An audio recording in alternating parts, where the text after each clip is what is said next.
그 과학적으로 미래를 예측하는 방법을 한번 생각해보면 앞서 저희가 이야기를 나눴듯이 여러 가지 방법이 있겠습니다만 오늘 과장창에서 특히 주목해볼 부분들은 바로 빅데이터 또 인공지능을 활용한 예측이에요. 빅데이터 정말 많은 분들이 관심도 갖고 있고 뭐 4차 산업혁명의 어떤 가장 중요한 것 중에 하나다라고 그렇죠. 이야기를 하는데 좀 정확하게 뭔지는 잘 모르고 헷갈려 하기도 하거든요. 그래서 에러님이 정말 신선하게 데이터가 뭔지 보여주실 수 있다고 해요. 빅데이터를 설명하려면 일단은 우리가 빅이라는 단어, 데이터라는 단어 다 알잖아요. 데이터가 조금 뭘 의미하는 건지. 그치. 그래서 데이터를 제가 이렇게 표현을 해보려는데 혹시 비트박스는 뭐랑 뭐만 알면 되죠? 북치기 박치기. 근데 이게 빅데이터랑 무슨 상관이에요? 그러니까 뭔 얘기를 하려고 하냐면은 사실 이제 연간에서 이제 보여드리려고 하는데 어떻게 보면 우리가 소리를 낸다라는 거는 입에서 어떻게 바람이 나가느냐에 따라서 굉장히 달라지잖아요. 그리고 뭐 입술이 어떻게 부딪힌다거나 굉장히 다양한 것들이 있는데 보통 우리가 이런 디지털 시대에는 모든 것들을 이제 숫자로 표현을 하죠. 0과 1로 딱 구분합니다. 그러니까 조합을 어떻게 하느냐에 따라서 이 무한한 데이터가 생성이 되는 거예요. 그러니까 결국 이제 데이터라고 하는 거는 우리가 흔히 사진이라든가 동영상이라든가 아니면 소리라든가 우리가 뭐 당장 휴대폰만 켜보더라도 아는 것들을 볼 수가 있는데 이런 정보들이 전부 다 0과 1로 이루어진 어떠한 하나의 길쭉한 어떤 데이터로 돼 있다라는 말이죠. 근데 이런 데이터들이 계속 엄청나게 팽창해 나가는 거예요. 그러니까 그 양의 많아진 것 자체를 빅데이터라고 부르는데 그냥 단순히 데이터가 많은 거군요. 근데 이게 예전에도 많았겠지만 핵심은 요겁니다. 예전에는 이렇게 너무 많은 데이터들을 그냥 다 버렸어요. 쓸모가 없으니까. 그리고 저장할 공간도 없었어요. 예전에 제가 기억하기로는 통신 속도만 하더라도 최초가 1990년대 후반대 그때만 하더라도 근데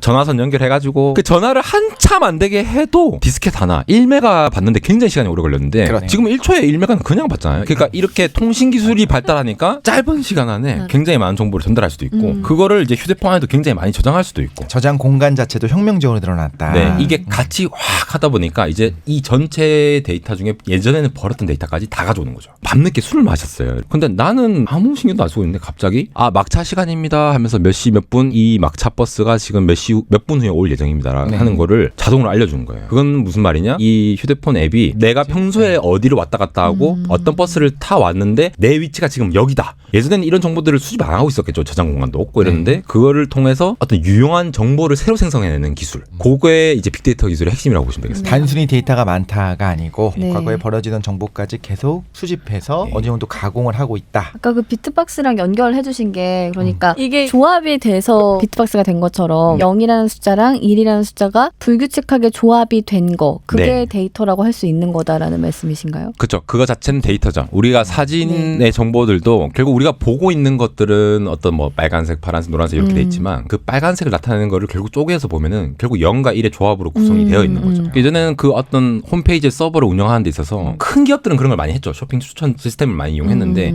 요즘은 뭐 누구나 서버 구축 시스템이 많고 용량도 굉장히 크고 하다 보니까 그런 고객 정보들을 다 활용을 해서 뭔가 추천할 수 있는 시스템을 또 만들어서 이렇게 추천을 해주는 거죠. 그러네요. 그러면 지금 말씀하신 대로라고 하면 지금 우리가 녹음을 하고 이 순간에도 우리가 축적시키고 있는 데이터 또 빅데이터가 상당하지 않습니까? 그러니까 우리의 의지랑 상관없이 계속 데이터를 축적시켜주고 있는 거고 그렇죠. 그냥 일일이 하나씩 체크하는 것보다 빠르게 검색해서 딱 찾을 수가 있는 거죠. 그래서 빅데이터에서는 데이터가 그렇게 폭증을 하더라도 검색 엔진 기술로 그리고 뭐 인공지능이 섞이긴 했지만 그렇게 해서 그 데이터를 전부 다 처리할 수 있는 그런 알고리즘 적용해서 이제 검색 결과를 보여주는 역할을 하는 거죠. 네, 그리고 그 외에도 빅데이터를 기반으로 한 인공지능이 한 이야기들 중에 오싹해 할 만한 말들이 많다고 들었거든요. 일단은 기본적으로 이렇게 보셔야 될 것 같아요. 우리가 예를 들어 워드 프로세서 프로그램 열었다 아니면 앱을 켰다. 이거는 프로그래머들이 다 기록해 놓은 건데 빅데이터 기반의 인공지능 기술들은 그 중간 과정이 어떻게 되는지 모르는 거예요. 그래서 지금 소개드린 이런 사례들은 뭔가 소름 끼치는 거예요. 예를 들면 소피아라는 이 로봇이 있어요. 실제로 이게 형체가 있어요. 실리콘으로 피부가 만들어져 있고 그래서 여러 가지 표정도 짓고 이렇게 하는데 한번 예능쇼에 이게 나온 거예요. 좀 신기하니까 말도 하고 입술도 움직이고 표정도 지을 수 있으니까 예능쇼에서 이런 얘기를 했대요. 막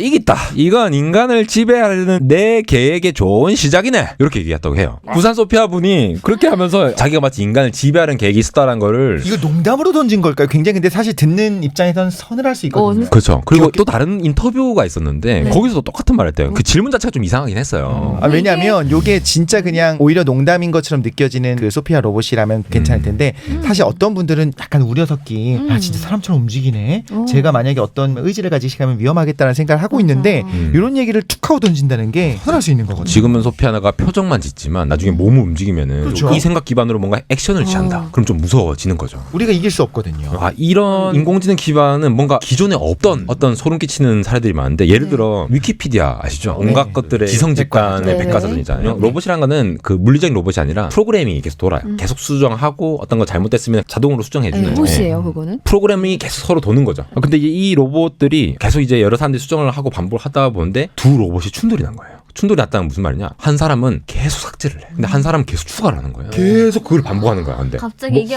그러니까 에러가 난 건가? 그쵸, 에러가 난 거예요. 알고 어떤 하나의 버그? 구멍이 있을 수도 있고 기존 거 이 기반이면 이렇게 하라는 것과 서로 다른 거의 싸움이 계속하는데 이거 사람 같은 경우에는 예를 들어 우리가 주먹 다짐을 해도 막 지쳐서 그만두잖아요. 근데 얘네들 안 쓰러지는 거야. 전기 코드를 안 뽑으면은. 그러니까 이건 신개념 싸움인 거예요. 그러니까 이게 실제로 이런 싸움이 벌어진다? 이게 하면은 대상이 사람이 된다. 그쵸. 그래서 필립이라는 중년 남자 같은 경우에는 실제 존재하는 필립이라는 사람을 데리고 왔어요. 그 사람의 성격과 외모를 다 가져온 거예요. 그래서 그 사람의 말을 하는 습관이라든가 이런 것들을 다 녹여와가지고 아이 컨택을 하는 것들과 말을 하는 습관, 말하는 방식 같은 걸 다 녹여서 만들어낸 거죠. 근데 이 필립이 또 이제 약간 사고를 칩니다. 인터뷰에서 또 이래요. 막 질문을 또 이상하게 하긴 했죠. 제일 궁금한 게 인간 입장에서 이거예요. 너 뭔 생각하고 있니? 이게 궁금한데 야 필립아 너 로봇이 진짜로 세상을 차지할 수 있을 것 같니? 이래 물어봤어요.